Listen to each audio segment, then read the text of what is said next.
മുത്തശ്ശിയാണ് നമ്മളെ കിടത്തി ഉറക്കുന്നതും ഉണർത്തുന്നതും. ഓരോരുത്തർക്കും ഓരോ ചുമതലയാണ്. പിന്നീടുള്ള കാര്യങ്ങളൊക്കെ അമ്മയാ നോക്കുക. അപ്പൊ മുത്തശ്ശി രാത്രി ഭക്ഷണം കഴിക്കില്ല. രാത്രി ഭക്ഷണവും ഇല്ല, വേണ്ടാന്നാ പറയുക. അധികം നിർബന്ധിച്ചാൽ നമ്മളിങ്ങോട്ട് ചീത്ത പറയും. ഇവിടെ നിർബന്ധിക്കാൻ പോണ്ട, അവർക്ക് അവരുടെ രീതി, നമുക്ക് നമ്മുടെ രീതി. അപ്പൊ മുത്തശ്ശി പറയും, എനിക്ക് ഒരു പഴയ വേണ്ടും, ഒരു പഴ കഴിക്കുക.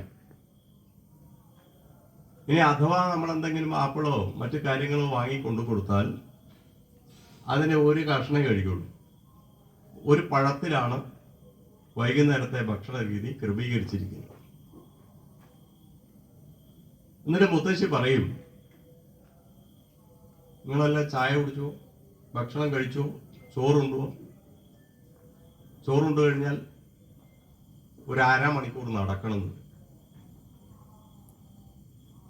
ഒരു അരമണിക്കൂർ നടക്കണമെന്ന് വരും. ആരാ പറയുന്നത്? മുത്തശ്ശിയാ പറയുന്നത്. അപ്പൊ ഈ അരമണിക്കൂർ നടക്കണം എന്ന് പറയുമ്പോ നമ്മൾ വിചാരിക്കും നമ്മൾ മാത്രം നടന്നാൽ മതി എന്നല്ലേ. അങ്ങനെയല്ല, മുത്തശ്ശി നമ്മുടെ കൂടെ നടക്കാൻ വേണ്ടി വരും.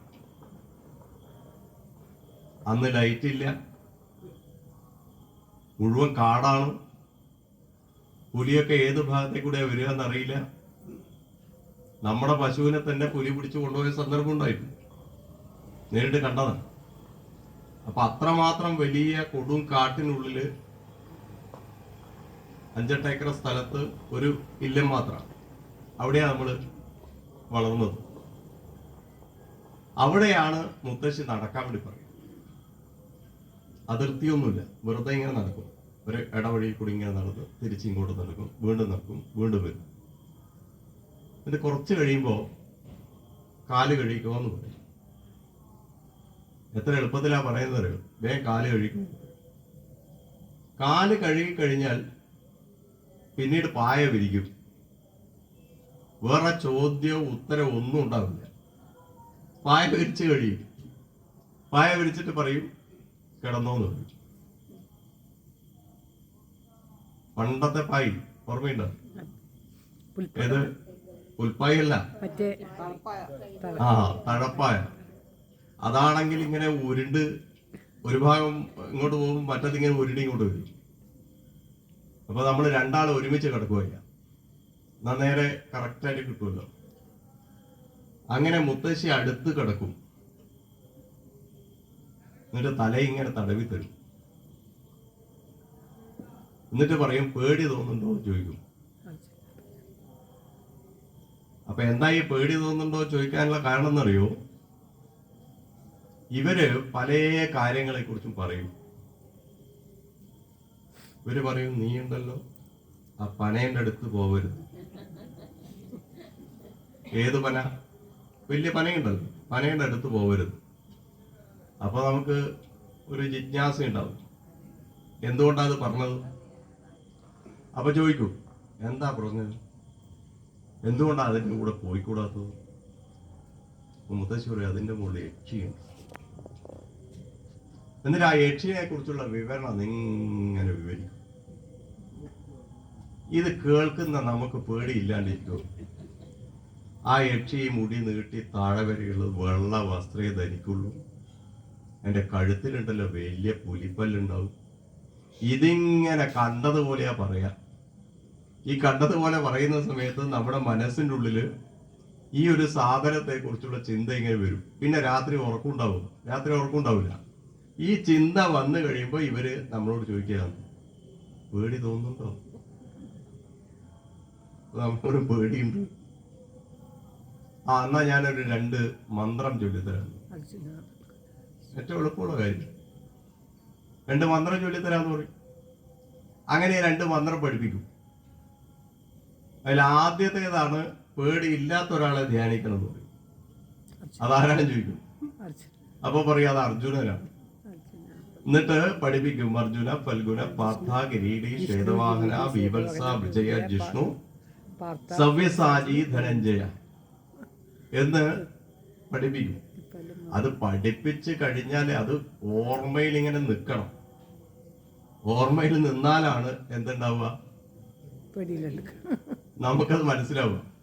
എന്നിട്ട് പറയും ഇത് മാത്രം കൊണ്ട് തീർന്നില്ല, ഒരാളെയും കൂടി ഓർമ്മിക്കണം. അതാരെയാ ഓർമ്മിക്കേണ്ടത്?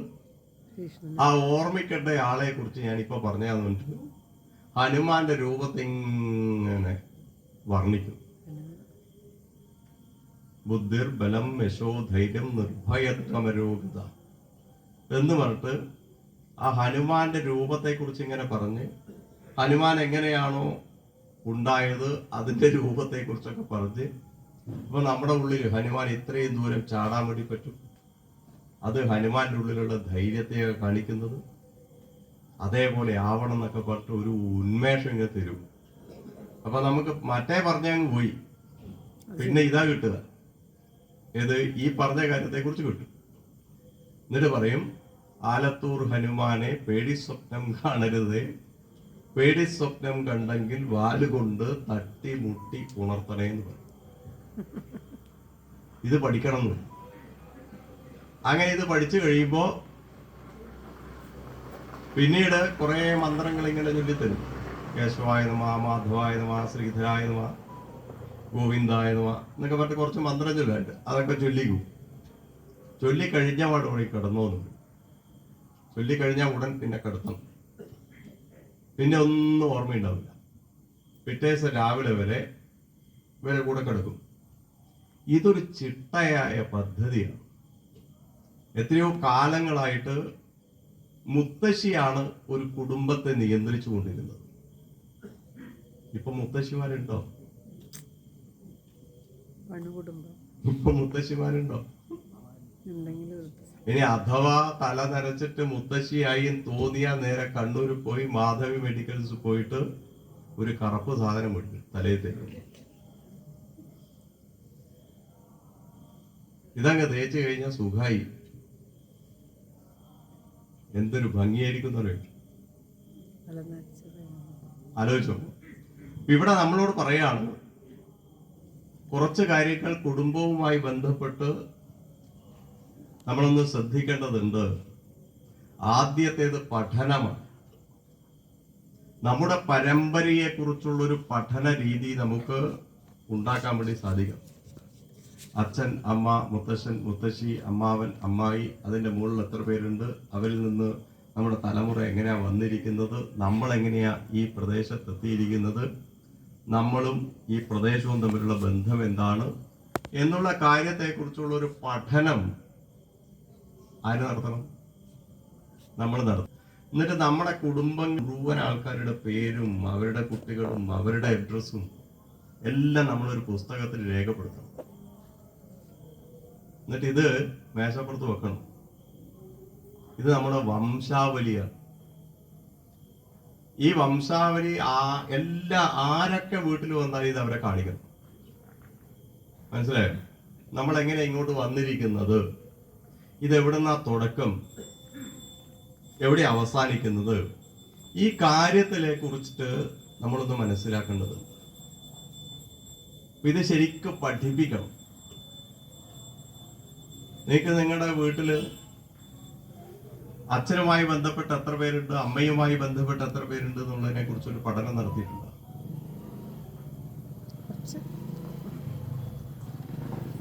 അങ്ങനെ നടത്തണം. എന്തിനാ നടത്തേണ്ടത്? അതിനെ കൊണ്ട് എന്താ കാര്യം? കാര്യമൊന്നുമില്ല. പക്ഷെ അച്ഛനുമായി ബന്ധപ്പെട്ട ആൾക്കാർ, അമ്മയുമായി ബന്ധപ്പെട്ട ആൾക്കാർ ഇത്ര പേര് ജീവിച്ചിരുന്നു എന്ന് നമുക്ക് മറ്റുള്ളവരോട് പറയാൻ സാധിക്കും. ഇപ്പൊ എന്റെ കുടുംബത്തിൽ 289 പേര് ഇപ്പോഴുണ്ട്. അതെങ്ങനെയാ പഠിച്ചത്? ഓരോരുത്തരുടെ പേരും അവരുണ്ടായിരുന്ന കുട്ടികളും അവരെവിടെയാ വിവാഹം കഴിച്ചു കൊണ്ടുപോയത്, ഈ സ്ഥലത്തെല്ലാം ഞാൻ യാത്ര ചെയ്തതാണ്. ഒരു പ്രഭാഷണത്തിന് പോകുമ്പോൾ അതിൻ്റെ അടുത്ത് ഇവരുണ്ടെങ്കിൽ അവരെ വിളിക്കും. നമുക്കൊരു പക്ഷെ പരിചയമൊന്നും ഉണ്ടാവണമെന്നില്ല. പക്ഷെ നമ്മൾ പോയി അവരെ കണ്ടുമുട്ടി, അവരെ പരിചയപ്പെട്ട്, അവരെ കൂടെ ഒരു ദിവസം നിന്ന് നമ്മുടെ ബന്ധം ഒന്ന് പുതുക്കി തിരിച്ച് പിറ്റേ ദിവസത്തെ ട്രെയിന് കയറി ഇങ്ങോട്ട് വരും.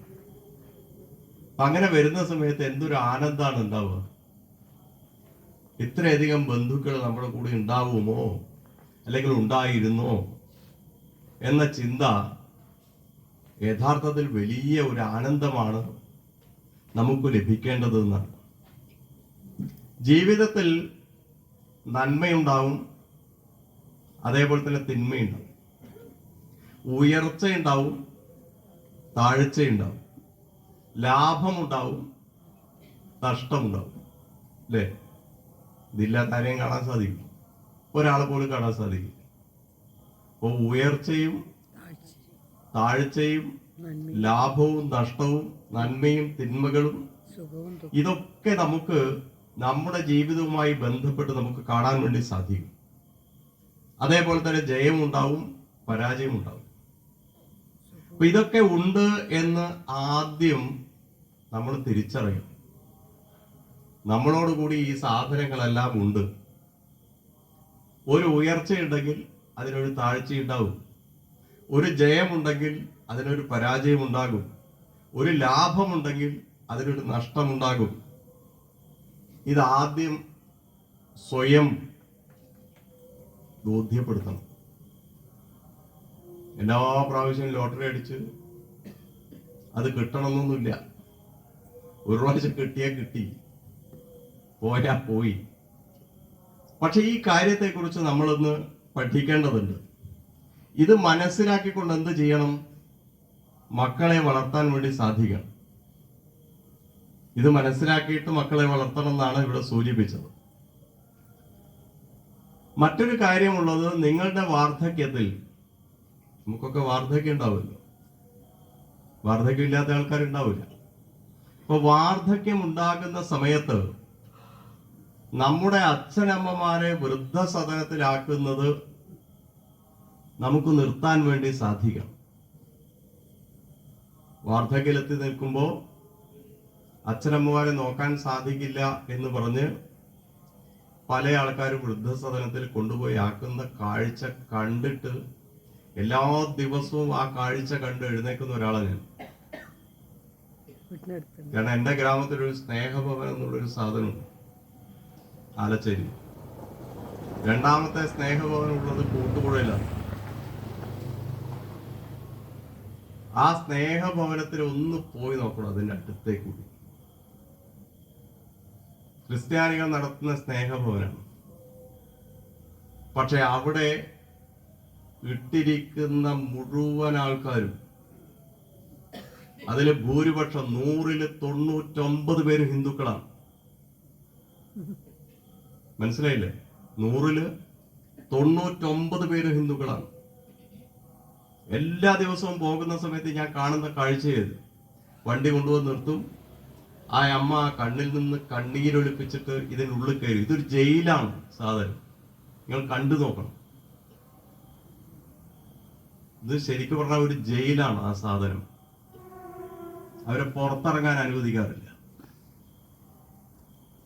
അവിടെ പോയാലേ നമുക്ക് മനസ്സിലാവുള്ളൂ. അവർക്ക് വേണ്ട പകുതി സ്വത്താണ് എഴുതി വെക്കും. മരിച്ചാൽ ഈ സ്വത്ത് നേരെ എവിടെയാ പോകുന്നറിയോ? ഈ സ്നേഹഭവനത്തിലേക്കാ പോകും.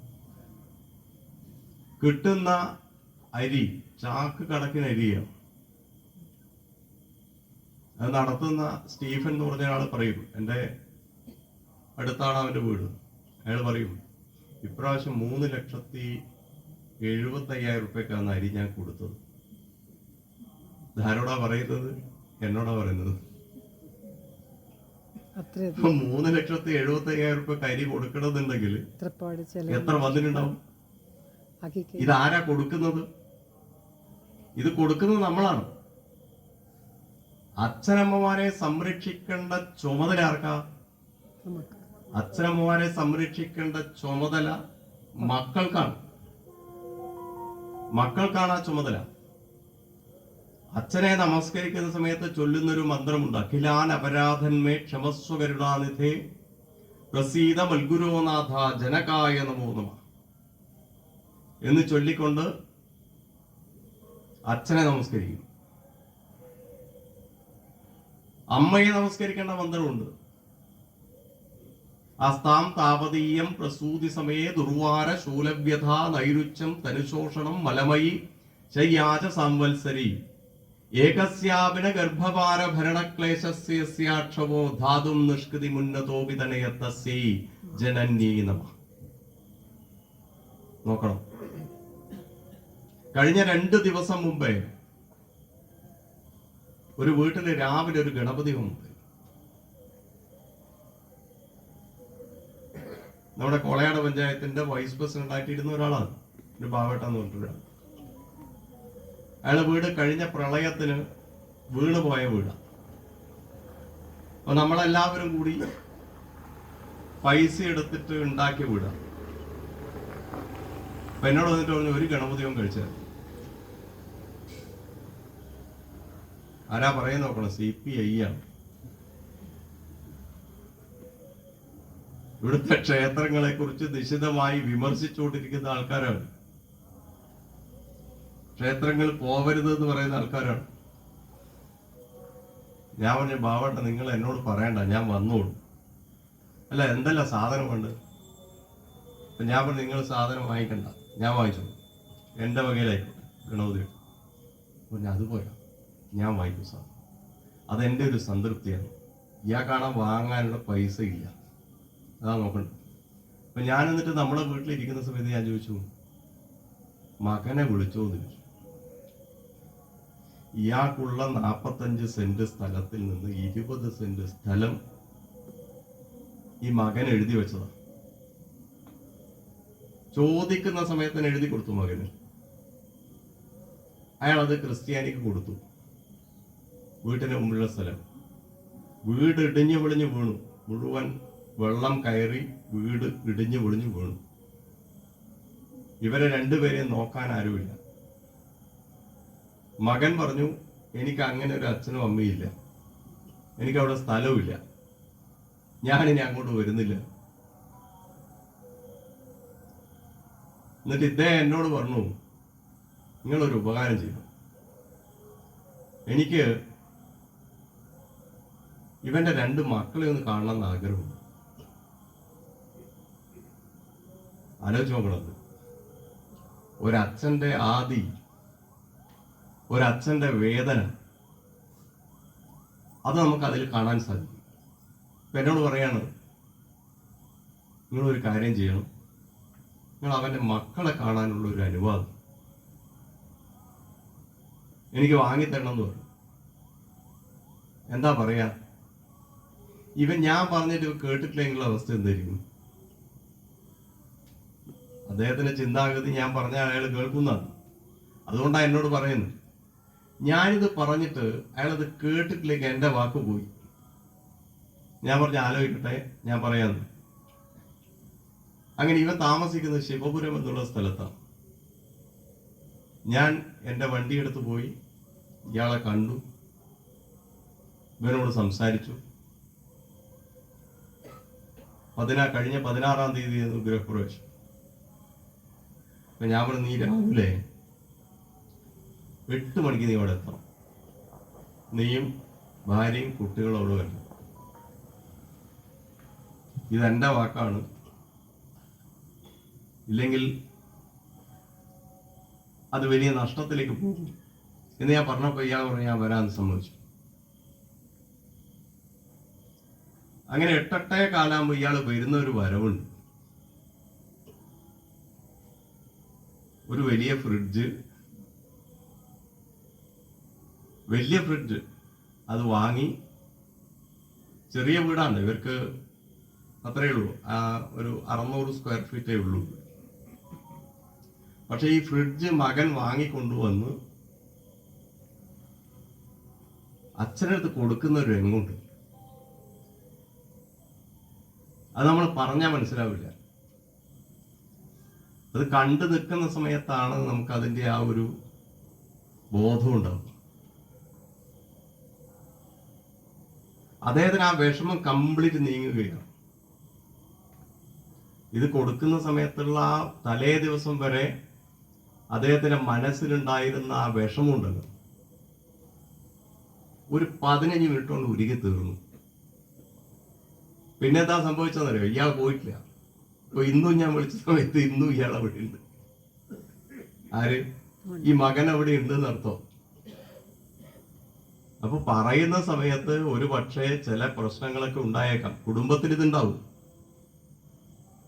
കുടുംബം എന്ന് പറഞ്ഞാൽ പരസ്പര ബഹുമാനം ഉണ്ടാവണം, പരസ്പര സ്നേഹം ഉണ്ടാവണം. ഇത് രണ്ടും ഉണ്ടെങ്കിൽ മാത്രമേ കുടുംബത്തെ മുന്നിലേക്ക് നയിക്കാൻ വേണ്ടി പറ്റുള്ളൂ. അപ്പൊ പരസ്പര സ്നേഹവും പരസ്പര സൗഹാർദ്ദവും പരസ്പര ബഹുമാനവും ഒരു കുടുംബത്തെ സംബന്ധിച്ചിടത്തോളം ഉണ്ടാവേണ്ടതാണ്. നിങ്ങൾ രാവിലെ മുതൽ വൈകുന്നേരം വരെ ചെയ്തിട്ടുള്ള കാര്യങ്ങൾ വീട്ടിൽ വന്നതിന് ശേഷം അച്ഛന്റെയും അമ്മയുടെയും മുന്നിൽ വെച്ച് ചർച്ച ചെയ്യാറുണ്ടോ? ഉണ്ടോ? പറയാൻ പ്രയാസമുള്ളതാണെങ്കിലും ശരിക്ക് രാവിലെ മുതൽ വൈകുന്നേരം വരെ നമ്മൾ ചെയ്തിട്ടുള്ള കാര്യങ്ങൾ അച്ഛന്റെയും അമ്മയുടെയും അടുത്ത് വന്ന് അവരെ വിളിച്ചിരുത്തി ഇന്നതൊക്കെയാണ് ഞാൻ ചെയ്തിരിക്കുന്നത് എന്ന് പറയാനുള്ള ഒരു ഉത്തരവാദിത്വം ആർക്കാ വേണ്ടത്? മക്കൾക്കുണ്ടാവും. ഇന്നതാണ് ഞാൻ ചെയ്തത്, ഇത് ശരിയാണോ അമ്മേ, അല്ലെ ശരിയാണോ അച്ഛൻ ചോദിക്കുന്നതിൽ എന്താ വിരോധം? നമുക്ക് ചോദിക്കാമല്ലോ, ധൈര്യത്തിൽ ചോദിക്കാം. നമ്മളെ അച്ഛനും അമ്മയല്ലേ, വേറെ ആരുമല്ലല്ലോ. ആ അച്ഛനും അമ്മയോടും നമുക്ക് കടപ്പാടുണ്ടെങ്കിൽ നമ്മൾ ആദ്യം ചെയ്യേണ്ടത് രാവിലെ മുതൽ വൈകുന്നേരം വരെ ചെയ്തിട്ടുള്ള കാര്യങ്ങളെ കുറിച്ചുള്ള ഒരു പഠനം നടത്തിയിട്ട് വൈകുന്നേരം ആകുമ്പോൾ ഭക്ഷണം കഴിക്കാൻ തീന്മേശയിൽ എല്ലാവരും ഇരിക്കുമല്ലോ, അല്ലേ? രാത്രി എല്ലാവരും ഒരുമിച്ചിരിക്കുമല്ലോ, അങ്ങനെയല്ലേ? ആ ഇരിക്കുന്ന സമയത്ത് എന്ത് ചെയ്യണം? ആ ഇരിക്കുന്ന സമയത്ത് ഈ കാര്യങ്ങളെ കുറിച്ചുള്ള ചർച്ച ചെയ്യാൻ വേണ്ടി സാധിക്കണം. എന്നിട്ട് ഭക്ഷണം കഴിക്കുന്ന സമയത്ത് ഭക്ഷണം കഴിച്ചു കഴിഞ്ഞാൽ ഇതൊക്കെ കേട്ട് ഗൃഹനാഥനായിട്ടുള്ള അച്ഛൻ ഇതിന് മറുപടി പറയും. അതിങ്ങനെ ആയിരുന്നില്ല വേണ്ടത്, അതിങ്ങനെ ആയിരുന്നു വേണ്ടതെന്ന് പറഞ്ഞാൽ നമുക്ക് കുറച്ചുകൂടി ഒരു അഭിമാനമുണ്ട്. അച്ഛൻ പറഞ്ഞതാണ് ശരി എന്ന് നമുക്ക് മനസ്സിലാക്കാൻ വേണ്ടി സാധിക്കും. ഇതാണ് മക്കൾക്ക് നാം കാണിച്ചു കൊടുക്കേണ്ട മാതൃക. മക്കൾക്ക് നാം കാണിച്ചു കൊടുക്കേണ്ട മാതൃക യഥാർത്ഥത്തിൽ ഇതാണ്. അതിന് ധർമ്മബോധമുള്ള മാതാപിതാക്കളുടെ മക്കളായി ജന്മം ലഭിക്കണം. ധർമ്മബോധമുള്ള മാതാപിതാക്കളുടെ മക്കളായിട്ട് ജന്മം ലഭിക്കണം. അങ്ങനെ ജന്മം ലഭിക്കണമെന്നുണ്ടെങ്കിൽ നമ്മൾ ധർമ്മപന്ഥാവിൽ കൂടി സഞ്ചരിക്കുന്നവരാവണം. നമ്മൾ എന്ത് ചെയ്യണം? നമ്മൾ ഈ ധർമ്മപന്ഥാവിൽ കൂടി സഞ്ചരിക്കുന്നവരാവണം. നമ്മളൊക്കെ വ്യക്തികളാണ്. വ്യക്തി അതേപോലെ തന്നെ സമൂഹം, രണ്ട് കാര്യങ്ങളാണ്. മൂന്നാമത്തതാണ് ആധ്യാത്മികത. ആധ്യാത്മികത, വ്യക്തി, സമൂഹം. ആധ്യാത്മികത എന്ന് പറഞ്ഞാൽ സ്പിരിച്വാലിറ്റി. മറ്റത് വ്യക്തി, ഇൻഡിവിജ്വൽ. സമൂഹം എന്ന് പറയുന്നത് അസോസിയേഷൻ. ഈ മൂന്ന് കാര്യത്തെക്കുറിച്ച് നമ്മൾ പഠിക്കേണ്ടതുണ്ട്.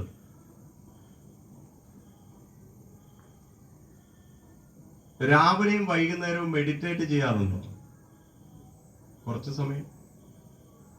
അതിനുള്ള സമയമുണ്ടോ? രാത്രി സീരിയലെല്ലാം കഴിഞ്ഞിട്ട് കിടക്കുന്ന സമയം 12:30 1 മണിയാവും. പിന്നെ രാവിലെ എങ്ങനെ എഴുന്നേൽക്കാനാ? എഴുന്നേക്കാൻ സമയം ഉണ്ടാവും? ഓ, എങ്ങനെയെങ്കിലും ഒന്ന് എഴുന്നേറ്റ് കിട്ടിയാല്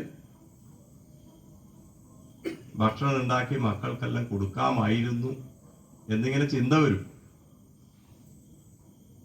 പക്ഷെ നമ്മൾ ആദ്യം ചെയ്യേണ്ടത് മക്കളെ നേരത്തെ ഉറക്കാൻ നമ്മൾ ആദ്യം പഠിപ്പിക്കണം. നേരത്തെ എഴുന്നേൽക്കാൻ നമ്മൾ പഠിപ്പിക്കണം. ആദ്യം വേണ്ടത് നേരത്തെ ഉറങ്ങുക എന്നുള്ളത്, പിന്നെ വേണ്ടത് നേരത്തെ എഴുന്നേൽക്കുക എന്നുള്ളതാണ്. ഇപ്പൊ എത്ര മണിക്ക് ഉറങ്ങാൻ പറ്റും? അങ്ങനെ പ്രത്യേകിച്ച് കണക്കൊന്നുമില്ല. അവസാനത്തെ സീരിയൽ തീരുമ്പോ ഞാനിത് കൂട്ടും, അവിടെ തന്നെ കിടക്കും. ഇവിടെ ഒരു വീട്ടിൽ പോയ സമയത്ത് രാവിലെ 6:30 സമയമാണ്. ഞാൻ ആ വീട്ടിലേക്ക് പോകുമ്പോൾ സാധാരണ ചെന്നാൽ ഇരിക്കുന്നത് ഒരു സോഫയാണ്. അപ്പൊ സോഫയിൽ നമ്മൾ ഇരിക്കാൻ നോക്കുമ്പോൾ അവിടെ ഒരു കമ്പിളി ഇങ്ങനെ മൂടി കെട്ടി ഇരുന്നിട്ടുണ്ട്. പിന്നെ ഇരിക്കാൻ സ്ഥലമില്ല അവിടെ. അപ്പൊ ഞാൻ ചോദിച്ചു, ഇതുവരെ ഇല്ലാത്ത സാധനം എന്താ ഇവിടെ കിടക്കുന്നത്? പറഞ്ഞ അത് ഇന്നലെ TV കണ്ടിട്ട് കിടന്നുറങ്ങിയത്. ഇനിയിപ്പോ ഒരു 10 മണിയാവണ്ട് നോക്കണ്ട, എഴുന്നേക്കൂല. ആരാ പറയുന്നത്? ഗൃഹനാഥനാ പറയുന്നത്. 10 മണി വരെ കിടക്കും, എന്നിട്ടേ എഴുന്നേൽക്കുള്ളൂ എന്നാണ് പറയാ. അപ്പൊ നമ്മൾ ആദ്യം ചെയ്യേണ്ടത്, നമുക്ക് ജീവിതത്തിൽ ഒരു ക്രമം ഉണ്ടാക്കാൻ വേണ്ടി ഒരു മെഡിറ്റേഷൻ ഏറ്റവും നല്ലതാണ്.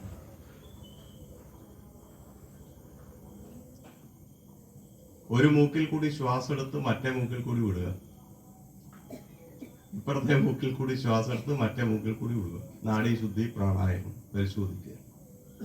പരിശീലിക്കുക, നിരന്തരമായി പരിശീലിക്കുക. കുറച്ചു കാലം കഴിയുമ്പോൾ അടുത്ത വേണം തോന്നും, അന്നേരം അടുത്ത് ചെയ്താൽ മതി. അപ്പൊ എന്തായാലും ചെറിയ ചെറിയ മെഡിറ്റേഷനുകൾ പഠിക്കുക, പിന്നീട് സംസ്കാരമുള്ള ആൾക്കാരായിട്ട് മാറുക.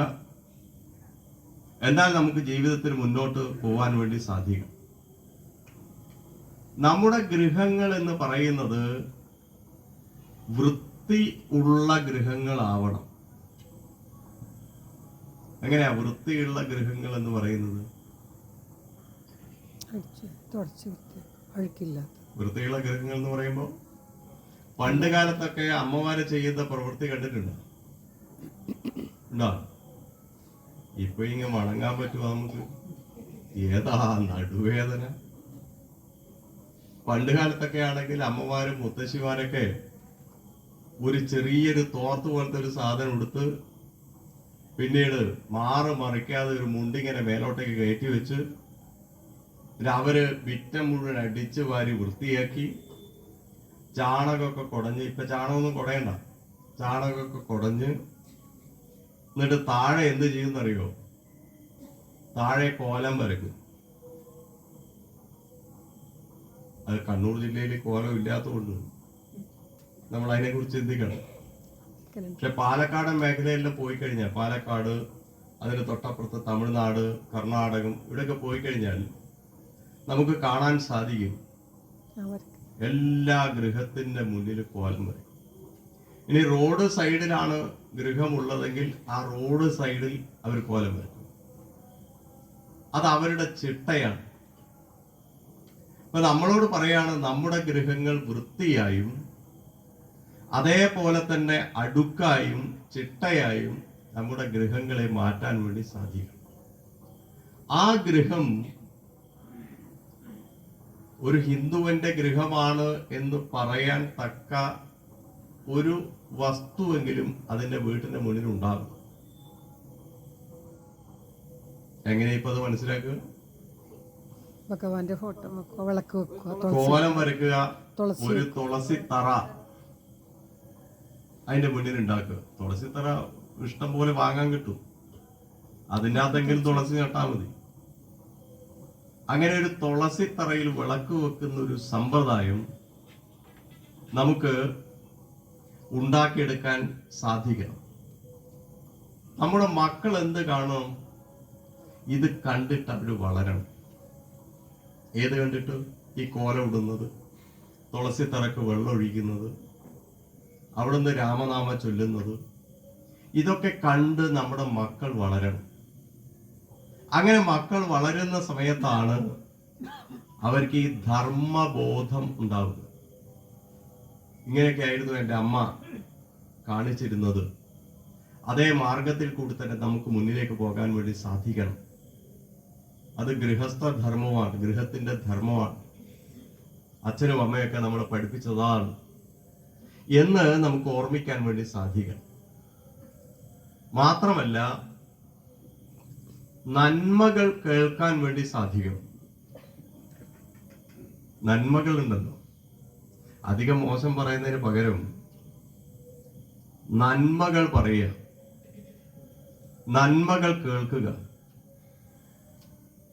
നന്മകൾ കേൾക്കാനും കേൾപ്പിക്കാനും ആർക്കാ സാധിക്കേണ്ടത്? അമ്മയ്ക്ക് സാധിക്കണം.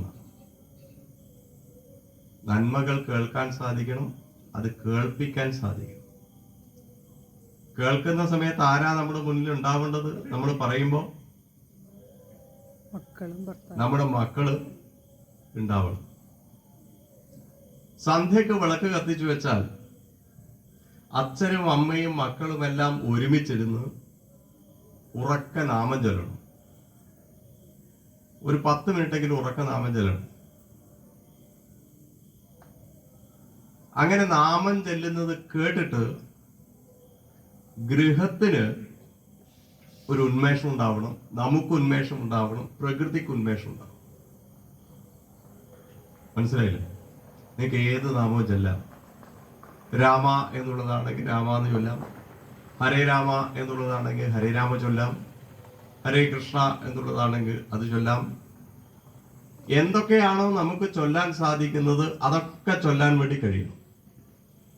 ഈ ആത്മീയമായിട്ടുള്ള ചിന്താപദ്ധതികളെ കുറിച്ച് കുറച്ചെങ്കിലും കാര്യങ്ങൾ നമ്മുടെ മക്കൾക്ക് പറഞ്ഞു കൊടുക്കാൻ വേണ്ടി സാധിക്കണം.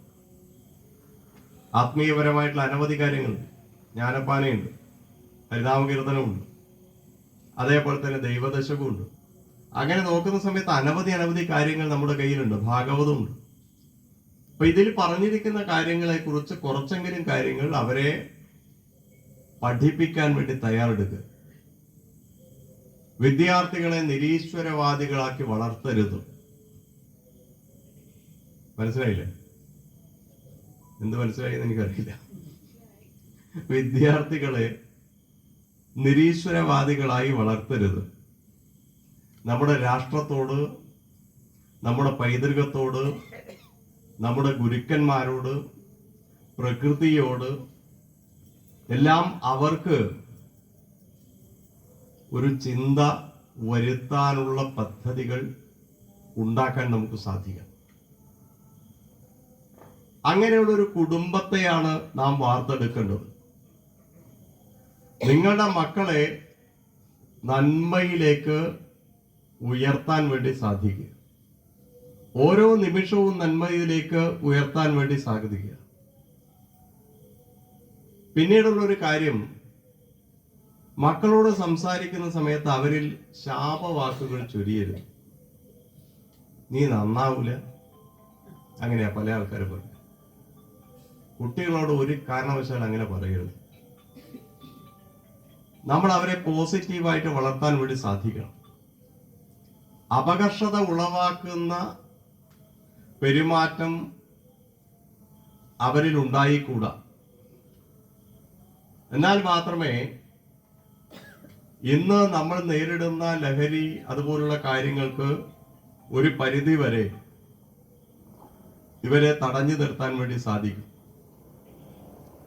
പല ആൾക്കാരും ഗ്രാമത്തിൽ നിന്ന് ജനിച്ചു വളർന്ന് അവര് വലിയ പഠനമൊക്കെ നടത്തി വലിയ നിലയിലെത്തുമ്പോൾ അവര് പിന്നീട് സെറ്റിൽ ചെയ്യുന്നത് ഡൽഹിയിലോ അല്ലെങ്കിൽ ഹൈദരാബാദിലോ ആ തരത്തിലുള്ള സ്ഥലത്താവും. പിന്നീട് എപ്പോഴെങ്കിലും ഒരു സമയത്താണ് അവരിങ്ങോട്ട് വരിക. അപ്പൊ ഇങ്ങോട്ട് വരുന്ന സമയത്ത് അവരുടെ മനസ്സിൽ നമ്മുടെ ഗ്രാമത്തെക്കുറിച്ചുള്ള ചിന്താ പദ്ധതികൾ കൂടുതലായിട്ടുണ്ടാവും. അപ്പൊ അവരെ വിളിച്ച് കൂട്ടിക്കൊണ്ടുവന്ന് നമ്മുടെ ഗ്രാമത്തിലെ ഓരോ പ്രദേശത്തെയും കാണിച്ചു കൊടുക്കാൻ നമുക്ക് സാധിക്കണം. അവർ കുറെ കാലമായി ഈ ഗ്രാമത്തിൽ നിന്ന് വിട്ടുപോയിട്ട്. അപ്പൊ അവരെ ഗ്രാമത്തോട് അടുപ്പിക്കാൻ സാധിക്കണം. അങ്ങനെ എന്തെങ്കിലും നോക്കിയിട്ടുണ്ടോ ഇതുവരെ? ഗ്രാമത്തിൽ നിന്ന് പുറത്തുപോയി താമസിക്കുന്ന ആൾക്കാര് ഒരു വിവാഹത്തിന് വന്നു നമ്മുടെ ഗൃഹത്തിലേക്ക്. അപ്പൊ അവർക്ക് ഈ ഗ്രാമം കാണണം എന്നൊരു ആഗ്രഹം ഉണ്ടായി. പണ്ട് പഠിച്ച സ്കൂള്, പണ്ട് തൻ്റെ കൂടെ നടന്നിട്ടുള്ള ആൾക്കാർ, ഇവരൊക്കെ കാണണം എന്നുള്ളൊരു ആഗ്രഹം പറഞ്ഞു. ആഗ്രഹം പറഞ്ഞാൽ നമ്മൾ എന്ത് ചെയ്യണം? നമ്മൾ അവരെ കാണിച്ചു കൊടുക്കണം, അവരെ കൂടെ നിൽക്കണം, അവരെ മുന്നിലേക്ക് കൊണ്ടുപോകണം. അങ്ങനെ വരുന്ന സമയത്ത് വലിയൊരു മാറ്റം നമുക്ക് കാണാൻ വേണ്ടി സാധിക്കും. വലിയൊരു മാറ്റം കാണാൻ വേണ്ടി സാധിക്കും. അതാണ് യഥാർത്ഥത്തിൽ നമ്മൾ ചിന്തിക്കേണ്ടത്. കുടുംബം എന്ന് പറഞ്ഞിരിക്കുന്നത് വ്യക്തിക്ക് മനസ്സമാധാനത്തോടു കൂടി താമസിക്കുന്ന സ്ഥലത്തെയാണ് കുടുംബം എന്ന് പറയാം. എങ്ങനെ താമസിക്കണം? സുരക്ഷിതത്വത്തോടു കൂടി താമസിക്കണം. അങ്ങനെയുള്ളൊരു സ്ഥലമാണ് നമ്മളെ കുടുംബം എന്ന് പറഞ്ഞിരിക്കുന്നത്. അപ്പൊ ആ കുടുംബത്തിലുള്ളവര് പരസ്പര സ്നേഹത്തോടു കൂടി, പരസ്പര ബഹുമാനത്തോടു കൂടി, പരസ്പര വിശ്വാസത്തോടു കൂടി കഴിയാൻ വേണ്ടി സാധിക്കണം. എന്ത് പ്രശ്നമുണ്ടെങ്കിലും അത് പരിഹരിക്കാൻ കഴിവുള്ള ആൾക്കാർ തൻ്റെ കുടുംബത്തിലുണ്ട് എന്ന ചിന്ത മറ്റുള്ളവർക്ക് ഉണ്ടാക്കിയെടുക്കാൻ നമുക്ക് സാധിക്കണം. അതാണ് യഥാർത്ഥത്തിൽ കുടുംബം കൊണ്ട് നമ്മൾ ഉദ്ദേശിക്കുന്നത്. അതിൽ ആദ്യം വേണ്ടത് വിട്ടുവീഴ്ച മനോഭാവമാണ്. എന്താ ഈ വിട്ടുവീഴ്ച മനോഭാവം എന്ന് പറഞ്ഞാൽ? കേട്ടില്ലേ വിട്ടുവീഴ്ച? എന്താ വിട്ടുവീഴ്ച?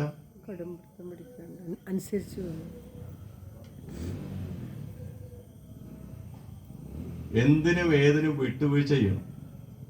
എന്നാലേ ജീവിതത്തിൽ മുന്നിലേക്ക് പോകാൻ വേണ്ടി പറ്റുള്ളൂ. പാലാഴി മഥന കഥ അത് നമ്മളെ ഓർമ്മിപ്പിക്കുന്നു. പാലാഴി കടയാൻ വേണ്ടി തീരുമാനിച്ചു. ആ പാലാഴി കടയാൻ തീരുമാനിച്ച സമയത്ത് എത്ര കോടി ദേവന്മാരുണ്ട്? 33 കോടി ദേവന്മാർ. എത്ര കോടി അസുരന്മാരുണ്ട്? 66 കോടി അസുരന്മാർ. മന്ധര പർവ്വതം, ക്ഷീരസാഗരം, വാസുകി, ഇവരെയൊക്കെ കൊണ്ട് പാലാഴി കടയാൻ വേണ്ടി പോവുകയാണ്. 14 വസ്തുക്കളാണ് പാലാഴി കടയുന്ന സമയത്ത് ലഭിച്ചത്. അപ്പൊ പാലാഴി കടയാൻ വേണ്ടി ഇരുന്നപ്പോ വാസുകി ഇതിന്റെ മോള് ചുറ്റി, മന്ധര പർവ്വതത്തിന്റെ മോള് അങ്ങനെ വലിക്കാൻ തുടങ്ങിയെന്നാണ്. അപ്പൊ ദേവന്മാര് ഒരു ഭാഗത്ത് പിടിച്ചു, അസുരന്മാര് മറുഭാഗത്ത് പിടിച്ചു. അങ്ങനെ പിടിച്ചപ്പോ അസുരന്മാര് പിടിച്ച ഭാഗത്തെ ഇഷ്ടപ്പെട്ടില്ല. അസുരന്മാര് പിടിച്ച ഭാഗത്തെ അവർക്ക് ഇഷ്ടപ്പെട്ടില്ല. അവർ പറഞ്ഞു, നമ്മൾ ഇതിനെ പിടിക്കൂല. നിങ്ങളിത് മനഃപൂർവ്വം എന്ത് ചെയ്ത ഇവിടെ പിടിക്കാൻ വേണ്ടി പറഞ്ഞത്. നിങ്ങൾ ആദ്യം പോയി അവിടെ പിടിച്ചതല്ലേ, വാലാന്ന് ഇവര് പിടിച്ചത്. നമ്മളെ തല പിടിക്കൂലെന്ന്. തല പിടിക്കണം. ആ അപ്പൊ ഇവരെന്ത് ചെയ്തു? ഒരു വിട്ടുവീഴ്ചക്ക് തയ്യാറായി എന്നുള്ളത്. അതാണ് ആ വിട്ടുവീഴ്ച എന്ന് പറഞ്ഞിരിക്കുന്നത്. ആരുടെ ആവശ്യം? ആവശ്യം ദേവന്മാരുടെ. ജരാനരകൾ ബാധിച്ചതാ പ്രശ്നം. അപ്പൊ അവര് വിട്ടുവീഴ്ചക്ക് തയ്യാറായി.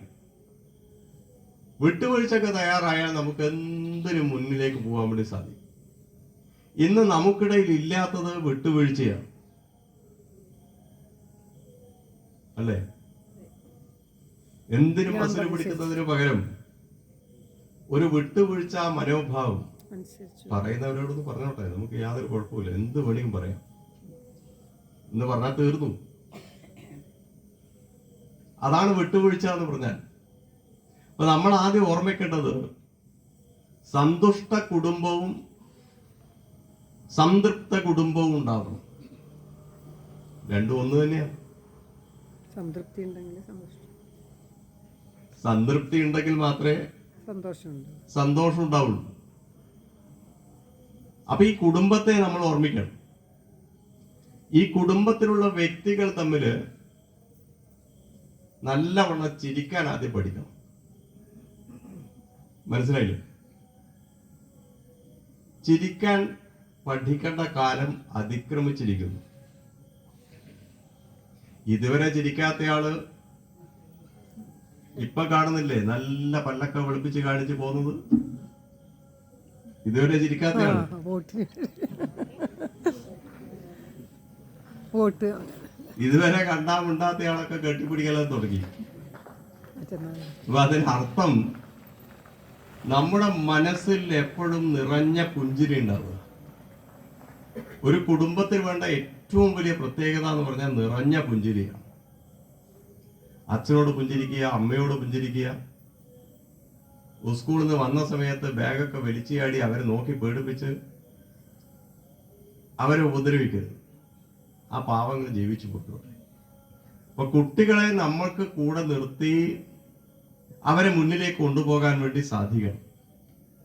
അവരുടെ ഉള്ളിലുള്ള നിഷേധാത്മക ചിന്തകളെ എന്ത് ചെയ്യണം? നമുക്ക് തുടച്ചു നിൽക്കാൻ വേണ്ടി സാധിക്കണം. നമ്മളൊരു സൽപ്രവൃത്തിയിൽ ഏർപ്പെട്ടാൽ മക്കളും സൽപ്രവൃത്തിയിൽ ഏർപ്പെടും. അപ്പൊ നമ്മൾ ആദ്യം ചെയ്യേണ്ടത് സൽപ്രവൃത്തിയിൽ ഏർപ്പെടാൻ വേണ്ടിയിട്ടുള്ള ഒരു പദ്ധതി ആവിഷ്കരിക്കുക എന്നുള്ളതാണ്. സൽപ്രവൃത്തി എന്ന് പറഞ്ഞാൽ നല്ല പ്രവൃത്തി എന്നർത്ഥം. ഏത് കാര്യം നിങ്ങൾ ചെയ്താലും അത് നല്ലതായി ഭവിക്കണം എന്നുള്ള മാനസികമായ ഒരു ചിന്ത നമുക്ക് ഉണ്ടാക്കിയെടുക്കാൻ വേണ്ടി സാധിക്കണം. അതിനാദ്യം വേണ്ടത് ക്ഷമയാണ്. ക്ഷമാ വശീകരേ ലോകേന്ന്. ക്ഷമയുണ്ടെങ്കിൽ നമുക്ക് ആരെയും വശീകരിക്കാൻ വേണ്ടി സാധിക്കും. അപ്പൊ ക്ഷമയാണ് പ്രധാനപ്പെട്ട ഘടകം. നിങ്ങൾ ആദ്യം ചെയ്യേണ്ട ഒരു കാര്യം, വീട്ടിൽ കണ്ണാടി ഉണ്ടല്ലോ അല്ലേ? കണ്ണാടിയില്ലേ? കണ്ണാടിയിൽ നോക്കി അവനവനെ ഒന്ന് കാണണം. ഇന്നലത്തെ ഞാനായിരുന്നു ഇന്ന്.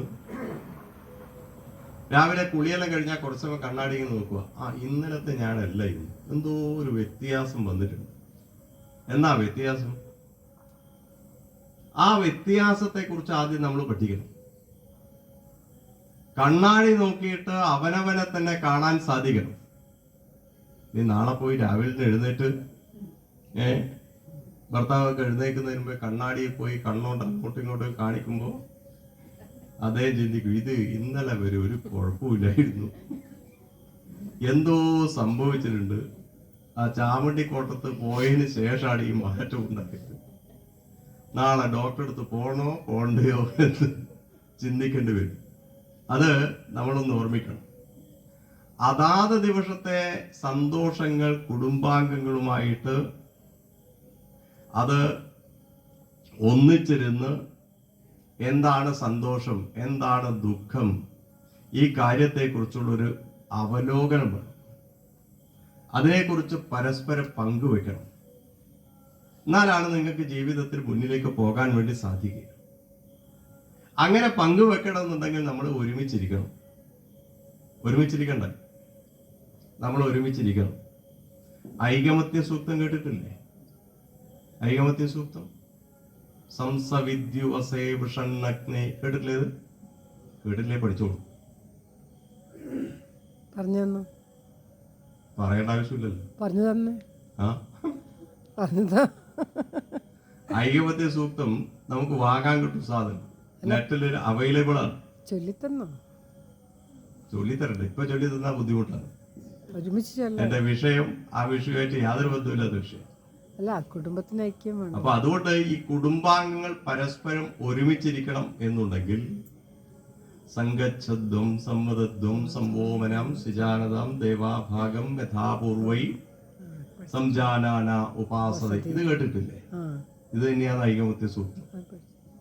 അതുകൊണ്ട് ഈ ഐകമത്യ സൂക്തത്തെ ദിവസവും നമുക്ക് ജപിക്കാൻ വേണ്ടി സാധിക്കണം. ഒരു കാലത്ത് മാധവ്ജി ഇത് പബ്ലിഷ് ചെയ്ത് പുറത്തിറക്കിയ സാധനം.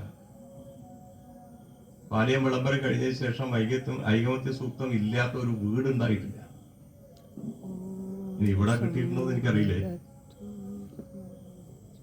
എല്ലാ സ്ഥലത്തും ഇത് കൊടുത്തിരുന്നു. എന്റെ ബാഗിൽ തന്നെ ഒരു ദിവസം ഒരു 100-200 സാധനങ്ങൾ എടുത്തിട്ട് ഞാൻ തന്നെ പോയി ഓരോ ഗൃഹത്തിലും കൊണ്ടു കൊടുത്ത് വായിക്കണം വായിക്കണം വായിക്കണം എന്ന് പറഞ്ഞത് എനിക്ക് ഇപ്പോഴും ഓർമ്മയും. ഇവിടെ ഞാൻ പറയാണ്, മറ്റുള്ളവരോട് സംസാരിക്കുന്ന സമയത്ത് എങ്ങനെയാ സംസാരിക്കേണ്ടത്? സന്തോഷത്തോടെ, സ്നേഹത്തോടെ. മറ്റുള്ളവരോട് സംസാരിക്കുമ്പോൾ ശബ്ദം താഴ്ത്തിയിട്ട് സംസാരിക്കണം. ഇതൊരു ശീലാക്കി എടുക്കണം. ശബ്ദം കൂടുന്ന സമയത്ത് നിങ്ങളിൽ എന്തോ ഒരു പ്രശ്നമുണ്ട് എന്ന് അവർക്ക് തോന്നും. ആർക്ക്? അത് കേൾക്കുന്നയാൾക്ക് തോന്നും. അപ്പൊ ഈ ഒരു ചിട്ട നമുക്ക് സാധിക്കണം. നമ്മുടെ കുടുംബാംഗങ്ങൾക്ക് എന്തെങ്കിലും പ്രശ്നം വരുമ്പോൾ കുടുംബാംഗങ്ങളോട് കൂടി അവർക്ക് പിന്നിൽ അടിയുറച്ച് നിലനിൽക്കാൻ വേണ്ടി സാധിക്കണം. അത് ശരിയായാലും തെറ്റായാലും നമ്മൾ നിൽക്കേണ്ടത് ആരുടെ കൂടിയാ? ഇപ്പൊ മനസ്സിലായില്ലേ? നമ്മൾ നിൽക്കേണ്ടത് ആരോട് കൂടിയാ? എന്റെ കുടുംബത്തിന്റെ ഒരുമിച്ചാണ് ഞാൻ നിൽക്കേണ്ടത്. അതിൽ ശരി തെറ്റല്ല കാര്യം, എന്റേത് എന്നുള്ള അവസ്ഥയാണ്. എന്റെ കുടുംബത്തിന് ഒരുമിച്ച് നിന്ന് കുടുംബത്തിന് പ്രശ്നം വരുമ്പോൾ ഞാനും കൂടി ആ പ്രശ്നത്തിൽ ഉണ്ടായി, എന്നിട്ട് അതിനെ പരിഹരിക്കാൻ വേണ്ടിയിട്ടുള്ള ശ്രമം നമുക്ക് ഉണ്ടാക്കിയെടുക്കാൻ വേണ്ടി സാധിക്കണം. കുടുംബത്തിലാണ് പരസ്പര ബഹുമാനം ഉണ്ടാവുക. അവിടെ നിന്ന് നമുക്ക് തുടങ്ങാൻ വേണ്ടി സാധിക്കണം. പിന്നീടുള്ള ഒരു കാര്യം, സത്യത്തെ മുറുകെ പിടിക്കണം. സത്യത്തെ മുറുകെ പിടിക്കണം. പരമാവധി കളവ് പറയുന്നത്, പരമാവധി എന്നല്ല, കളവ് പറയുന്നത് ഒഴിവാക്കാൻ വേണ്ടി ശ്രമിക്കുക. എന്തിനും ഏതിനും കളവ് പറയുന്ന ആൾക്കാരായിട്ട് നമ്മളിപ്പോൾ മാറിയില്ല. അത് മാറ്റിയിട്ട് കളവ് പറയാതെ സത്യസന്ധമായ കാര്യങ്ങൾ നമുക്ക് പറയാൻ വേണ്ടി സാധിക്കും. വീട്ടിലെ പ്രായമുള്ളവർക്ക് അവർക്ക് ഇഷ്ടമുള്ള ഭക്ഷണം വാങ്ങിക്കൊടുക്കാൻ നമുക്ക് സാധിക്കണം, ഉണ്ടാക്കി കൊടുക്കാൻ സാധിക്കണം. വാങ്ങിക്കൊടുക്കുക എന്നുള്ള പദല്ലേ, ഉണ്ടാക്കി കൊടുക്കാൻ നമുക്ക് സാധിക്കണം. എന്നാൽ ഈ കുടുംബ ബന്ധത്തെ കൂടുതലാക്കാൻ നമുക്ക് സാധിക്കും. അവർക്ക് വിഷാദ ചിന്തയുണ്ടാവും. ആർക്കാ വിഷാദ ചിന്തയുണ്ടാവുക? വയസ്സായിട്ടുള്ളവർക്ക് വിഷാദ ചിന്തയുണ്ടാവും. അങ്ങനെ വിഷാദ ചിന്ത ഉണ്ടാകുന്ന സമയത്ത് ആ വിഷാദ ചിന്തയെ നമുക്ക് മാറ്റാൻ വേണ്ടി സാധിക്കണം. അതിന് കുറച്ച് പദ്ധതികൾ ആവശ്യമാണ്. ഗൃഹം എന്നാൽ വെറുമൊരു കെട്ടിടമല്ല എന്ന് നമ്മൾ ആദ്യം മനസ്സിലാക്കണം. ഗൃഹിണിയാണ് ഗൃഹം ഉണ്ടാക്കുന്നത്. ഗൃഹിണിയാണ് ഗൃഹം ഉണ്ടാക്കുന്നത് എന്ന് പറഞ്ഞാൽ ഭാര്യയാണ് ഗൃഹത്തെ നയിക്കേണ്ടത്. ഗൃഹം ഉണ്ടാക്കുന്നത് ഭാര്യയാണ് എന്ന് പറഞ്ഞാൽ വീടെടുക്കുന്നത് എന്നല്ല അതിനർത്ഥം. അതിൻ്റെ ഉള്ളിലുള്ള പദ്ധതികളെല്ലാം ശരിയാക്കി വെക്കുന്നത് അവരാണ് എന്നാണ് ഇവിടെ സൂചിപ്പിച്ചിരിക്കുന്നത്. നല്ല ഗൃഹസ്ഥനാണ്, നല്ല ഗൃഹിണിയാണെങ്കിൽ 6 കാര്യങ്ങൾ നമ്മളൊന്ന് പഠിക്കണം. മനസ്സിലായില്ലേ? എത്ര കാര്യങ്ങളാ? 6 കാര്യം നമ്മളൊന്ന് പഠിക്കേണ്ടതുണ്ട്. അപ്പൊ ഏതൊക്കെയാ ഈ 6 കാര്യം എന്ന് നോക്കാം. ആദ്യത്തേതാണ് സ്വാസ്ഥ്യം. ആദ്യത്തതിന്റെ പേര് സ്വാസ്ഥ്യം എന്നാണ്. രണ്ടാമത്തതിന്റെ പേര് സ്വാധ്യായം എന്നാണ്. മൂന്നാമത്തതിന്റെ പേര് സാധന എന്നാണ്. അപ്പൊ എത്രയെണ്ണായി? 3 എണ്ണായി. നാലാമത്തതിന്റെ പേര് സ്വാശ്രയം എന്നാണ്. അഞ്ചാമത്തതിന്റെ പേര് സമ്പർക്കം എന്നാണ്. ആറാമത്തതിന്റെ പേര് സംഘടന എന്നാണ്. നിങ്ങൾ ചിന്തിക്കുന്ന കാര്യമല്ലേ ഞാൻ ചിന്തിച്ചത്. ഇത് കേട്ടിട്ട് നല്ലവണ്ണം ആഴത്തിൽ പഠിച്ചാൽ മാത്രമേ ഇതെന്തെന്ന് മനസ്സിലാവുള്ളൂ. ആദ്യത്തേതാണ് സ്വാസ്ഥ്യം. അപ്പൊ എന്താ ഈ സ്വാസ്ഥ്യം എന്ന് പറഞ്ഞാൽ? ആരോഗ്യം. സ്വാസ്ഥ്യം എന്ന് പറഞ്ഞാൽ സ്വസ്ഥതയാണ്, സുഖമാണ്. നമ്മൾ പല സ്ഥലത്തും യാത്ര ചെയ്യുന്നു. പല സ്ഥലത്തും യാത്ര ചെയ്ത് തളർന്ന് നമ്മുടെ വീട്ടിലേക്ക് എത്തുമ്പോൾ നമുക്കുണ്ടാകുന്ന അനുഭവം എന്താ? ആശ്വാസം. നിങ്ങൾ പല വീടുകളിലും പോയി പല ആൾക്കാരെയും കാണുന്നു, എന്നിട്ട് അവസാനം നമ്മുടെ വീട്ടിലേക്ക് വന്നു ചേരുന്നു. അപ്പൊ നമ്മുടെ വീട്ടിലേക്ക് വന്നു ചേരുന്ന സമയത്ത് നമ്മുടേത് എന്നുള്ള ഭാവം അവിടെ ഉണ്ടാവും, നമ്മുടേത് എന്നുള്ള ഭാവം ഉണ്ടാവും. അവിടെ വന്ന് നമ്മളെ കട്ടിലിന്റെ മുകളിൽ വീഴുന്ന സമയത്താണ് ഒരു സുഖം ഉണ്ടാവുക. ഇത് പലയാളും പറയുന്ന കാര്യം. എൻ്റെ വീട്ടിൽ എത്തിപ്പെടുന്ന സമയത്ത് ഒരു സുഖം ഉണ്ടായി. ആ സുഖത്തെയാണ് സ്വാസ്ഥ്യം എന്ന് വിളിച്ചിരിക്കുന്നത്. മാനസികമായ ഒരു ഉല്ലാസം, അതിനാണ് സ്വാസ്ഥ്യം എന്ന് പറയുക. മാനസികമായ ഒരു ഉല്ലാസമാണ് സ്വാസ്ഥ്യം. അത് മാത്രമല്ല, ശരീരം നിലനിൽക്കണം എന്നുണ്ടെങ്കിൽ അതിന് ആരോഗ്യം ആവശ്യമാണ്. ആരോഗ്യം ഇല്ലെങ്കിൽ ശരീരം നിലനിൽക്കുമോ? അതിന് ആരോഗ്യം ആവശ്യമാണ്. അപ്പൊ ആരോഗ്യത്തെ നിലനിർത്താൻ പറ്റുന്ന തരത്തിലുള്ള കാര്യങ്ങൾ നമ്മുടെ ഉള്ളിലേക്ക് പോകണം. ആരോഗ്യത്തെ നിലനിർത്തണം. അപ്പൊ ആരോഗ്യത്തെ നിലനിർത്തണം എന്നുണ്ടെങ്കിൽ ആരോഗ്യത്തെ നിലനിർത്താൻ തക്ക വസ്തുക്കൾ നമ്മുടെ ഉള്ളിലേക്ക് വേണം. എന്തൊക്കെയാണ് കഴിക്കേണ്ടത്, എന്തൊക്കെയാണ് കഴിക്കരുതാത്തത് എന്ന വ്യക്തമായ ബോധം നമുക്കുണ്ടാവണം. ഇപ്പൊ പൊതുവെ ആൾക്കാര് പുറത്തേക്ക് പോയി കഴിഞ്ഞാൽ നമുക്ക് കാണാൻ സാധിക്കും എന്തൊക്കെയാ കഴിക്കേണ്ടത്, എന്തൊക്കെയാണ് കഴിക്കരുതാത്തത് എന്ന ചിന്ത ഒന്നുമില്ല. അതിൽ ഷവർമയാണോ വേണ്ടത്, ഐസ്ക്രീമാണോ വേണ്ടത്, കുഴിമന്തിയാണോ വേണ്ടത്, അതിൻ്റെ ചിന്തകളാണ്. ഇവിടുന്ന് തിരുവനന്തപുരം വരെ സഞ്ചരിച്ചാൽ ഒറ്റ പേരെ നിങ്ങൾക്ക് കാണാൻ വേണ്ടി പറ്റുള്ളൂ. റോഡ് സൈഡിൽ കാസർഗോഡ് തൊട്ടിട്ട് തിരുവനന്തപുരം വരെ ഒന്ന് സഞ്ചരിച്ചാൽ ഒരു പേര് നിങ്ങളുടെ മനസ്സിൽ തങ്ങി നിൽക്കും. ആ ബോർഡിന്റെ പേര് കുഴിമന്തി എന്നാണ്. നിങ്ങൾ സഞ്ചരിച്ചു നോക്കൂ. ഞാനിപ്പോ പോയി വന്നോട്ടാ പറഞ്ഞത്. ഇതെന്നാ സാധനം എന്ന് എനിക്ക് പിടുത്തൂല്ലേ. ഞാൻ മലപ്പുറം ജില്ലയിൽ പോയപ്പോ ഒരാളോട് ഞാൻ ചോദിച്ചു എന്തെന്നായത്. അപ്പൊ അയാൾ വിശദീകരിച്ചു തന്നു. അതോടുകൂടി മതിയായി, ഇത് മനസ്സിലായി എന്നാ സംഭവം. അതേപോലെ നമ്മളൊന്ന് മനസ്സിലാക്കേണ്ടത്, ആരോഗ്യം എന്ന് പറഞ്ഞത് പ്രധാനപ്പെട്ടതാണ്. പല സാധനങ്ങൾ കഴിച്ച് നമ്മുടെ ആരോഗ്യത്തെ നശിപ്പിക്കരുത്. പ്രത്യേകിച്ച് കുട്ടികൾക്ക് എന്തൊക്കെ കൊടുക്കണം, എന്തൊക്കെ കൊടുക്കരുത് എന്ന ചിന്ത നന്നായിട്ടുണ്ടാവും.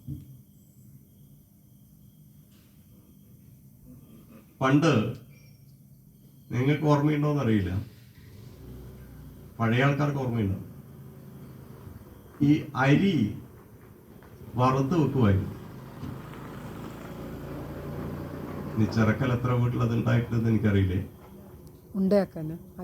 അരി വറക്കും, എന്നിട്ട് വറുത്ത് വെച്ചതിന് ശേഷം പൊടിക്കൊന്നുമില്ലേ, അരി വറുത്ത് വെച്ചതിന് ശേഷം അതില് വെല്ലം, അതായത് ശർക്കര ചുരണ്ടിയിടും.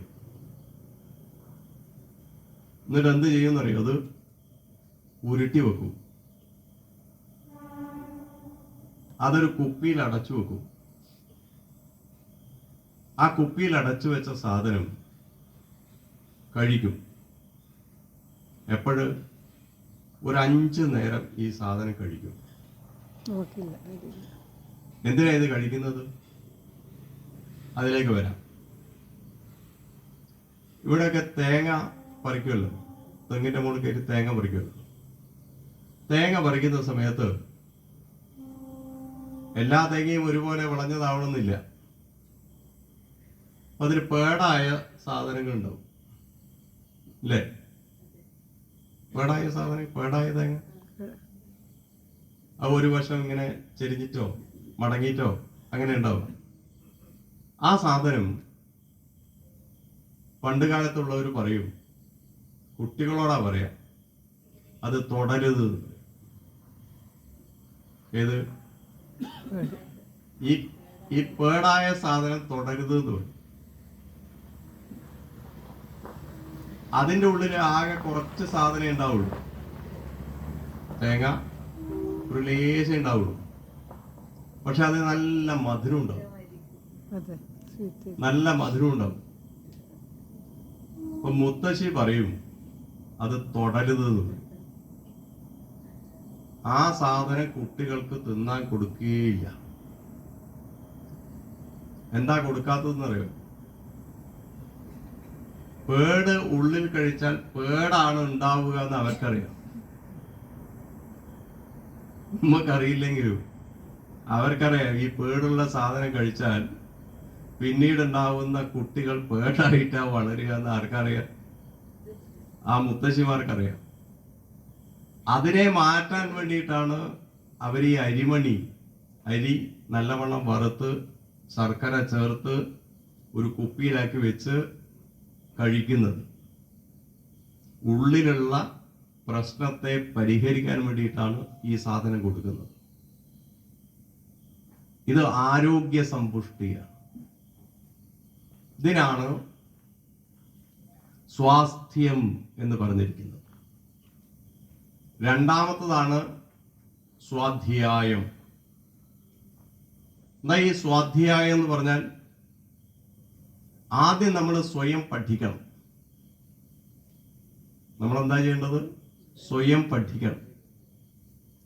എന്താണോ നമ്മൾ കേട്ടിട്ടുള്ളത് ആ കാര്യം മനഃപ്പാഠമാക്കണം. മനഃപ്പാഠമാക്കിയാൽ മാത്രം പോരാ, നാളെ മറ്റുള്ളവർക്ക് ഇത് പറഞ്ഞു കൊടുക്കാൻ വേണ്ടി സാധിക്കണം. സ്വന്തം സ്വഭാവത്തെക്കുറിച്ചും ആത്മാവിനെ കുറിച്ചും അറിയുന്നതിനെയാണ് സ്വാധ്യായം എന്ന് വിളിച്ചിരിക്കുന്നത്. ഇത് പല പ്രകാരത്തിൽ പറയാം. സ്വന്തം സ്വഭാവത്തെക്കുറിച്ചും ആത്മാവിനെ കുറിച്ചുമുള്ള പഠനത്തെയാണ് സ്വാധ്യായം എന്ന് വിളിക്കുക. മൂന്നാമത്തതാണ് സാധന. സാധന എന്ന് പറഞ്ഞാൽ നമുക്കൊരു ലക്ഷ്യമുണ്ടാവണം. ആ ലക്ഷ്യത്തിലേക്ക് നമ്മൾ എത്തണം. അതിന് ആത്മീയമായ ഒരു പരിശീലനം ഉണ്ടാവണം. ആ പരിശീലനം എങ്ങനത്തേതാവണം? അച്ചടക്കമുള്ള പരിശീലനമാവണം. യോഗ ഉണ്ടാവണം, ധ്യാനമുണ്ടാവണം, മന്ത്രോച്ചാരണം ഉണ്ടാവണം. ഇങ്ങനെ ഈ പരിശീലനത്തെ നേടാൻ സഹായിക്കുന്നതിനെയാണ് സാധന എന്ന് പറയാം. ഒരു പ്രവൃത്തി പൂർത്തീകരിക്കുന്നതിന് വേണ്ടി ആ ലക്ഷ്യത്തിലേക്ക് എത്തിച്ചേരാനുള്ള മാർഗത്തെയാണ് സാധന എന്ന് പറയാം. അച്ചടക്കമുള്ള മനുഷ്യനെ സംബന്ധിച്ചിടത്തോളം ഈ സാധനാ രീതി അത്യാവശ്യമാണ് എന്ന് നമുക്ക് മനസ്സിലാക്കാൻ വേണ്ടി സാധിക്കും. അതിൽ പ്രാണായാമമുണ്ട്, അതേപോലെ തന്നെ ജപമുണ്ട്, ധ്യാനമുണ്ട്, യോഗാസന പദ്ധതികളുണ്ട്. പിന്നീട് നോക്കിയാൽ നമുക്ക് കാണാൻ സാധിക്കും ഗ്രന്ഥപാരായണമുണ്ട്. ഇതൊക്കെ ഈ സാധനയുടെ ഭാഗമായിട്ടുള്ളത്. എന്ന് പറഞ്ഞാൽ ഈശ്വരനുമായി നേരിട്ട് ബന്ധം സ്ഥാപിക്കുക എന്നുള്ളതാണ് ഇതുകൊണ്ട് ഉദ്ദേശിക്കുന്നത്. ഇനി അടുത്തതാണ് സ്വാശ്രയം. എന്താ ഈ സ്വാശ്രയം എന്ന് പറഞ്ഞാൽ? സ്വയം പര്യാപ്തത എന്നാണ് പറയാം. സ്വയം പര്യാപ്തത എന്ന് പറഞ്ഞാൽ മറ്റൊരാളെ ആശ്രയിക്കാതെ സ്വയം നിലനിൽക്കുക. നമ്മളൊക്കെ ഇപ്പൊ മറ്റൊരാളെ ആശ്രയിച്ചിട്ടാണുള്ളത്. തമിഴ്നാട്ടിൽ നിന്ന് പച്ചക്കറി വന്നില്ലെങ്കിൽ നമ്മൾ സ്വാഹ തന്നെയാണ്. ആന്ധ്രാപ്രദേശിൽ നിന്ന് അരി വന്നില്ലെങ്കിൽ ശംഭോ മഹാദേവ. ഇനി ഊട്ടിയിൽ നിന്ന് വരുന്ന സാധനങ്ങൾ വന്നില്ലെങ്കിൽ അതും വലിയ പ്രയാസം ഉണ്ടാക്കുന്നതാണ്. ഇപ്പൊ നമ്മൾ ചെയ്യേണ്ടത് വിഷം കൊടുക്കാത്ത പച്ചക്കറികളും മറ്റ് കാര്യങ്ങളും കുറച്ചെങ്കിലും നമ്മുടെ ഗൃഹത്തിലേക്ക് ആവശ്യമായ കാര്യങ്ങൾ കുറച്ചെങ്കിലും നമുക്ക് ഉണ്ടാക്കാൻ വേണ്ടി സാധിക്കണം. മനസ്സിലായില്ലേ? കുറച്ചെങ്കിലും നമുക്ക് ഉണ്ടാക്കാൻ സാധിക്കണം.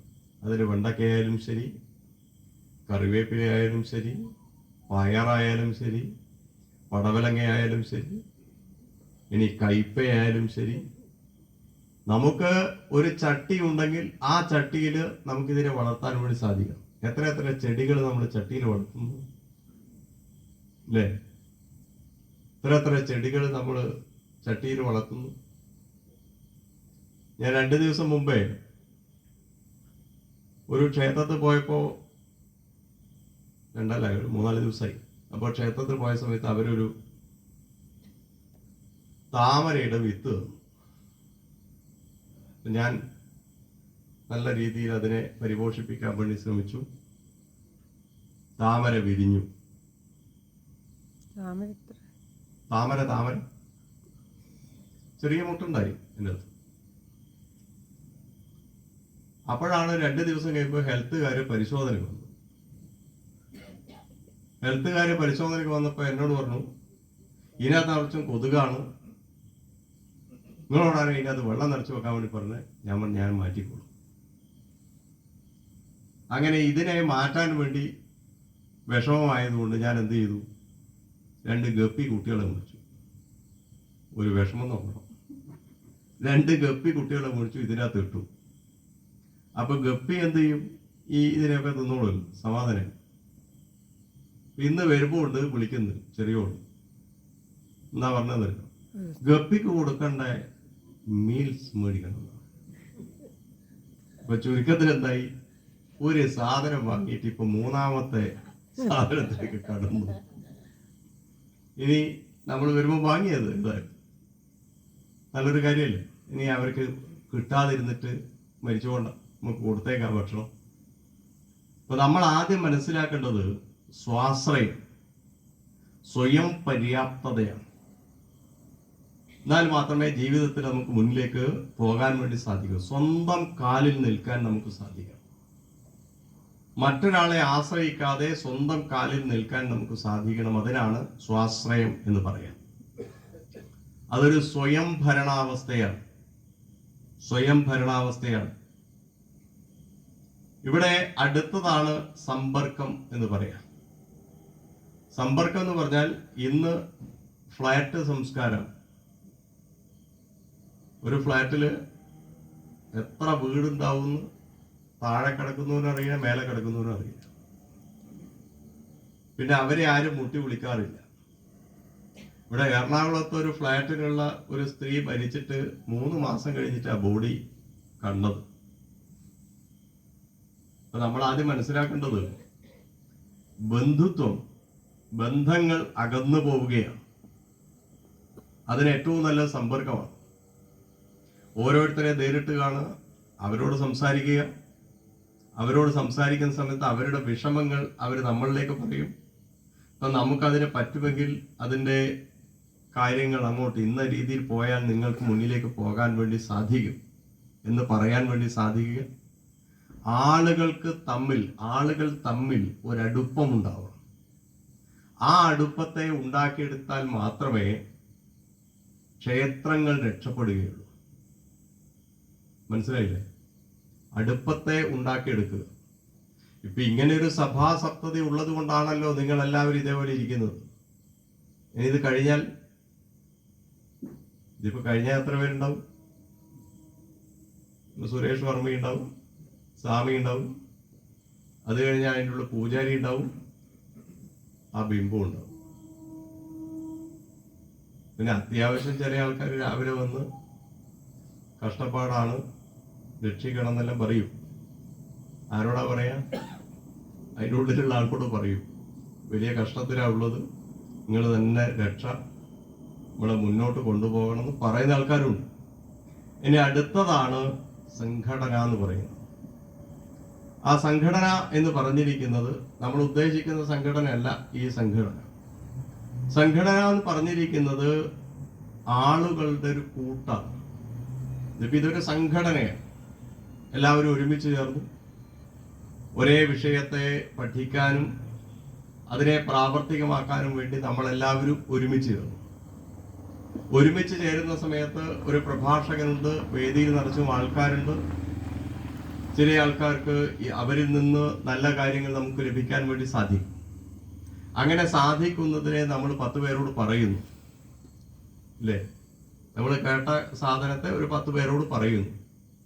അങ്ങനെ പറയുന്ന സമയത്താണ് ആ സംഘടനയുടെ പൂർണ്ണത ഉണ്ടാവുക. ഒരു പൊതു ലക്ഷ്യത്തിലേക്ക് പോവാൻ വേണ്ടി നമ്മളെല്ലാവരും ഒരുമിച്ച് ഒറ്റക്കെട്ടായി മുന്നിലേക്ക് പോകുന്നതിനെയാണ് സംഘടന എന്ന് പറയാ, ഒരു കൂട്ടായ്മ എന്ന് പറയാ. ആ കൂട്ടായ്മ തന്നെയാണ് സംഘടന. ഇത് നമുക്ക് ഓർമ്മിക്കാൻ വേണ്ടി സാധിക്കും. അപ്പൊ കുടുംബം എന്നത് ഈ 6 ഘടകങ്ങളിൽ നിക്ഷിപ്താണ്. ഏതാ ഈ 6 ഘടകം?